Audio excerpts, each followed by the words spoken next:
The Russian army maintains the military initiative on the front lines, pounding Ukrainian rear infrastructure with daily devastating strikes.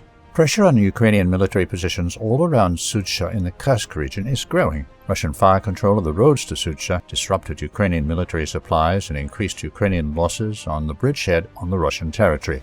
Russian troops are steadily expanding their zone of control on a wide front on the western bank of the Oskol River, threatening Ukrainian supply routes around Kupiansk.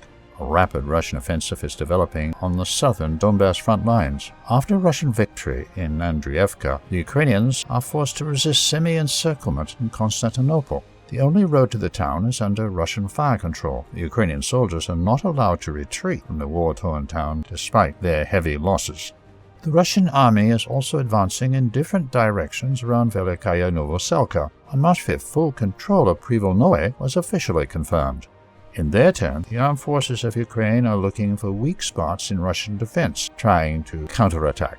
Ukrainian counteroffensive began south of Pokrovsk. On the morning of March 5th, the Ukrainians attempted a large counterattack on Shevchenko with forces up to a battalion of military personnel on American Bradley fighting vehicles. Suffering heavy losses under Russian drone strikes and artillery fire, Ukrainian assault groups managed to break through Russian defense and gain a foothold on the northern outskirts of the village.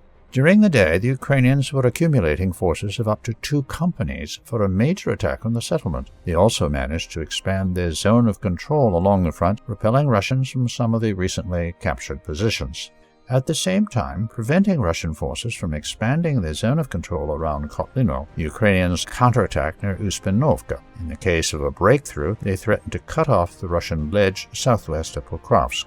Another direction of Ukrainian counteroffensive is the town of Toretsk, which became Dzerzhinsk after the Russian victory in February. The zone of control remains unclear.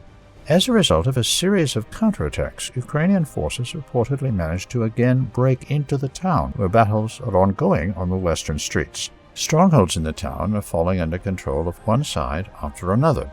Ukrainian counterattacks on the Donbass front lines are possible thanks to throwing large reserves into the battles, filled and coordinated by military instructors from the European countries and replenished by a large number of operators of FPV drones. Moreover, reports from the front lines confirm that the Ukrainian General Staff finally began to remove units from the Kursk and Sumy regions and transfer them to other fronts, where the situation for the Ukrainian troops was becoming catastrophic.